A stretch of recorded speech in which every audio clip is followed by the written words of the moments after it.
বলি, সকালের জল খাবারটা কি দুপুরে খাবো নাকি? এমন ছেলের বউ নিয়ে ঘর করছি যে একটু শাশুড়ির যত্ন আত্মীয় করে না। কোথায় ছেলের বিয়ে দিয়ে ভাবলাম একটু সুখে শান্তিতে থাকবো, পায়ের ওপর পা তুলে আরাম করে খাবো। তা সে সুখ কি আর আছে কপালে?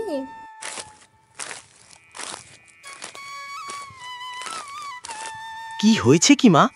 সকাল সকাল এত চেঁচামেচি করছো কেন? শান্তিতে যে একটু ঘুমোবো এই বাড়িতে তারও একটু জো নেই। এবার বলবে কি হয়েছে? চেঁচামেচি করছি কি আর সাধে রে বাবা? মনের দুঃখে কষ্টে চেঁচামেচি করছি। এত বেলা হতে চলল, এখনো তোর বউ জল খাবারটুকু দিল না। তুই বল বাবা, আমার তো বয়স হয়েছে, যদি নিজের খাবারটা নিজে করে খেতে পারতাম তাহলে কি আর তোর বউয়ের এত পায়ে পড়তাম? কি, তোমার এখনো খাওয়া হয়নি? দাঁড়াও, আমি দেখছি।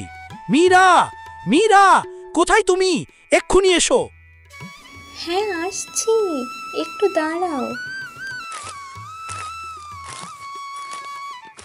হ্যাঁ গো, বলো কি হয়েছে? কি হয়েছে?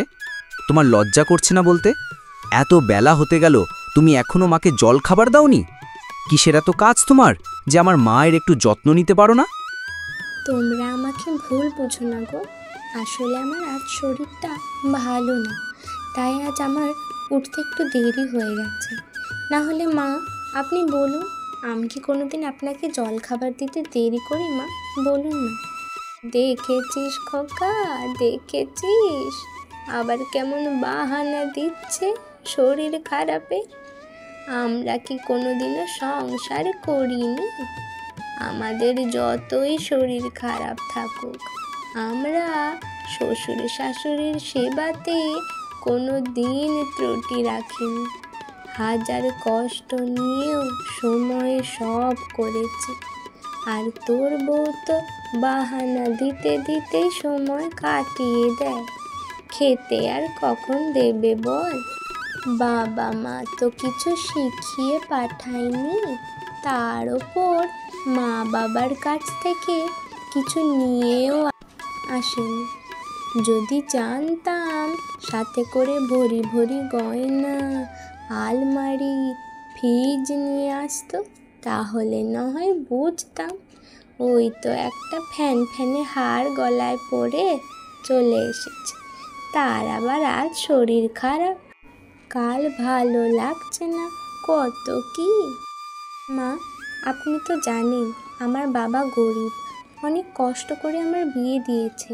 আর আমার তো দুটো বোনও আছে, তাও আপনি কেন আমার পরিবারের নামে এমন নিন্দা করছেন মা? আর আমার তো খেতে দিতে আপনাকে কোনো দিন দেরি হয় না। আজ আমার শরীরটা সত্যিই ভালো ছিল না, তাই তো এত দেরি হয়ে গেল। না হলে কি আপনি এতদিন কখনো না খেয়ে থেকেছেন বলুন মা? ও মা গো মা, আমি তোমার বাবার নিন্দা করেছি? কত বড় কথা! খোকা দেখ, তুই কেমন বউ নিয়ে সংসার করছিস। তোর সামনে দাঁড়িয়ে তোর বউ আমাকে বলছে আমি নাকি তার বাবার নিন্দা করছি। বাবা গো বাবা, কি ডাইনি মেয়ে! মীরা, তোমার এত বড় সাহস, তুমি আমার সামনে আমার মাকে অপমান করছো? আজ আমি বাড়িতে ছিলাম বলেই জানতে পারলাম, আমি না থাকাকালীন তুমি আমার মায়ের সাথে কত খারাপ ব্যবহারটাই না করো। তাহলে বোঝ খোকা, আমাকে কত সহ্য করতে হয়, কত অত্যাচার করে ভাব একবার এই আমার মতো একটা নিরীহ মানুষের ওপর। মা, আপনি মিথ্যে কথা বলছেন কেন? আপনাকে আমি কি অত্যাচার করি মা? আপনি এইভাবে বানিয়ে বানিয়ে আপনার ছেলেকে কেন বলছেন? অনেক হয়েছে মীরা, তোমার এত বড় সাহস যে তুমি আমার সামনে আমার মাকে মিথ্যেবাদী বলছো। আজ তোমার একদিন কি আমার একদিন, আজ তোমার সারা দিন খাওয়া বন্ধ। দেখছি তারপর কোথায় যায় তোমার এত তেজ। তুমি আমায় বিশ্বাস করো, আমি মিথ্যে বলিনি। আমার কথাটা একবার শোনো, আমাকে এমন শাস্তি দিও না। একদম ঠিক করেছিস খোকা, এই মেয়ের এমন শাস্তি পাওয়াই ভালো। বুঝুক এইবার কত ধানে কত চাল। আমি বলি কি খোকা, তুই আবার একটা বিয়ে কর বড় লোকের মেয়ের সাথে, যে সাথে করে অনেক জিনিসপত্র নিয়ে আসবে, আর আমাকে একটা নাতি নাতনির মুখ দেখাবে। 2 বছর হয়ে গেল, এই বাঁচাটা তো একটা নাতি নাতনিরও মুখ দেখাতে পারলো না। মা, এটা আপনি কি বলছেন? আমি থাকতে ও কেন আবার বিয়ে করবে? এই এই পোড়ামুখী, তুই চুপ কর। লজ্জা করে না তোর কথা বলতে? যা গিয়ে ঘরের কাজ কর। আর শোন, তোকে তো আমরা তাড়িয়ে দিচ্ছি না, তুই এই বাড়িতে কাজের লোক হয়ে থাকবি। এখন দূর হ চোখের সামনে থেকে। হে বিধাতা, আমার কি দোষ ভগবান? তুমি আমার কপালটায় এমন কেন লিখলে? আমি তো সকাল থেকে রাত অবধি কত পরিশ্রম করি, তাও মা আমাকে দেখতে পারেন না। একটা সন্তান সুখও দিলে না ভগবান তুমি। এই অভাগীকে নিজের কাছে নিয়ে নাও ভগবান। এই জীবনে যদি নিজের স্বামীকে অন্যের হতে দেখতে হয়, তাহলে এর থেকে কষ্ট আর কিচ্ছু নেই। মা, মা, বেরিয়ে এসো। দেখো মা, কাকে নিয়ে এসেছি।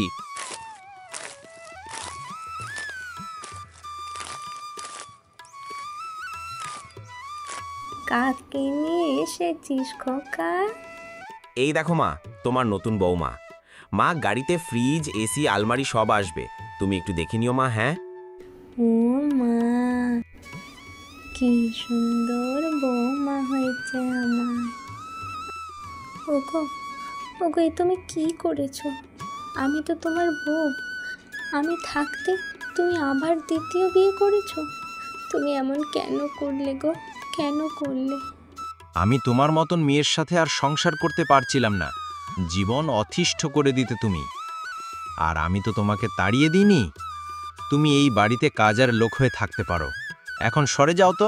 আমি আর আমার নতুন বউ আমাদের ঘরে যাব। কিন্তু ওটা তো আমাদের ঘর। না, ওটা আমার আর নতুন বউয়ের ঘর। তুমি ওই গোয়াল ঘরে চলে যাও, এমনিতেও তো ওখানে গরু থাকে না। এখন সরো।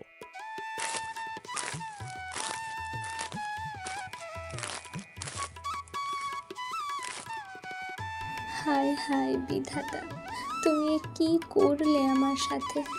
তুমি আত্মহত্যাকে কেন পাপ করেছিলে? তাহলে তো আজ আমি মরে শান্তি পেতে পারতাম। হে ঈশ্বর, তুমি এ কি করলে? এই বড় বউ এই বাড়িতে থাকলে আমি তো একমাত্র বউ হয়ে থাকতে পারবো না, আর সব অধিকারও খাটাতে পারবো না। না না, আমায় একে তাড়াতেই হবে। পরবর্তীকালে ভুল করে যদি ওর একটা বাচ্চা হয়ে যায়, তখন তো আমার সন্তান কিছুই পাবে না। না না, আমাকে কিছু করতেই হবে।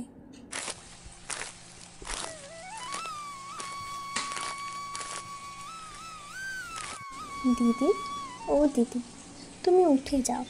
আজকের রান্নাটা আমি করব। কিন্তু ছোট বউ, তুমি কি পারবে এত রান্না? ছাড়ো না, আমি করে নিচ্ছি। না না দিদি, তুমি উঠো, আমি করছি। আচ্ছা, সাবধানে করো।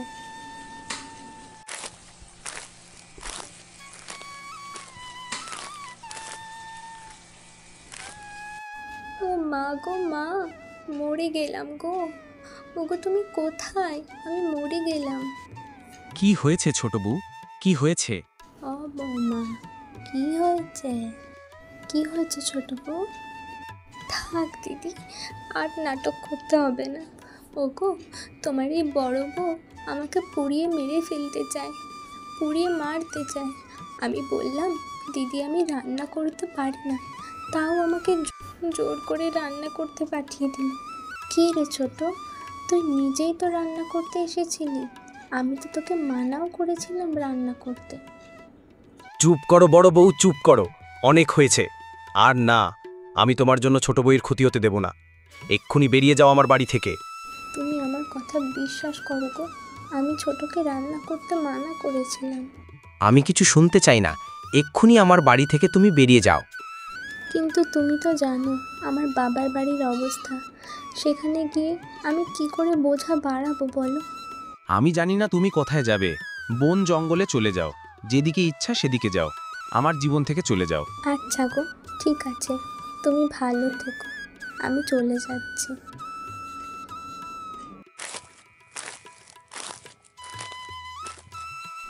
হে বিধাতা, অভাবের জন্য বাবা অল্প বয়সে বিয়ে দিয়ে দিল। না পেলাম স্বামী সুখ, আর না দিলে সন্তান সুখ। তুমি আমাকে তোমার কাছে নিয়ে নাও বিধাতা, এই জীবন আর রেখো না। বৌমা, ও বৌমা, আমাকে এক কাপ চা করে দেবে মা? মা, আপনি তো জানেন আমি রান্না করতে পারি না, তাহলে আবার আমাকে বলছেন কেন? আমার তো বয়স হয়েছে বৌমা, আমি কি আর পারি বলো? আমিও পারি না মা, আপনি যান, গিয়ে নিজের চাটা করুন, আর আমার জন্য একটু কড়া করে চা করে আনবেন। আর শুনুন, আজ দুপুরে একটু ঝাল ঝাল করে কষা মাংস রাঁধবেন তো মা।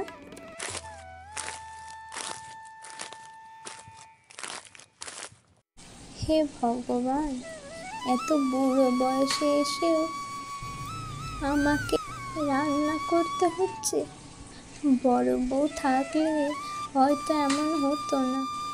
মা, কি হয়েছে মা? তুমি শুয়ে আছো কেন এই অবেলায়? খোকা, সারাদিন সংসারের কাজ করে আমার শরীরটা খুব খারাপ হয়ে গেছে। হ্যাঁ মা, আমিও কিছু ভালো খেতেই পাইনি। আজ সকাল থেকে শুধু দুটো মুড়ি খেয়ে আছি। বৌমাকে বল না খোকা, একটু রান্না করতে। বলেছিলাম মা, সে বলেছে পারবে না। জানিস খোকা, আজ খুব বড় বৌমার কথা মনে পড়ছে। সে থাকতে কোনোদিন আমার এত কষ্ট হয়নি। হ্যাঁ মা, তুমি ঠিকই বলেছ, আমিও কোনোদিন না খেয়ে থাকিনি। কিন্তু আমরাই ওকে বাড়ি থেকে বের করে দিয়েছি রে খোকা। এখন তো আর কিছুই করার নেই মা, বলো। না রে খোকা না, এখনো সময় আছে, তুই গিয়ে বড় বউকে নিয়ে আয়। হ্যাঁ মা, তুমি ঠিকই বলেছ, আমি কালই যাব। মীরা, তুমি এখানে? মীরা, আমাদের খুব ভুল হয়ে গেছে মীরা। তুমি ক্ষমা করো তোমার এই অভাগা স্বামীকে। কি বলছো গো তুমি? তুমি আমার স্বামী হয়ে আমার কাছে ক্ষমা চেয়েও না, এতে যে আমার পাপ হবে।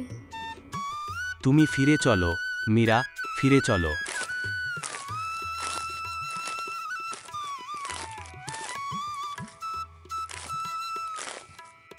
একি একি, তুমি আবার বড় বউকে নিয়ে এলে? তোমার মনে নেই বড় বউ আমাকে পুড়িয়ে মারতে গেছিল? থাক ছোট বউ, থাক, তোমাকে আর নাটক করতে হবে না। আমার সব জানা হয়ে গেছে। এইবার তুমি চুপচাপ এই বাড়ি থেকে বেরিয়ে যাও। এই বাড়িতে তোমার আর কোনো জায়গা নেই। হ্যাঁ হ্যাঁ, আমি বাবার বাড়ি চলে যাচ্ছি। এই বলে ছোট বউ চলে যায়। বৌমা, তুমি আমার ভুল বুঝো না বৌমা, আমার অন্যায় হয়ে গেছে। না না মা, আপনি এইভাবে বলবেন না, আপনি তো আমার গুরুজন। এইভাবে মীরা তার স্বামী আর শাশুড়ির সাথে সুখে থাকতে শুরু করে।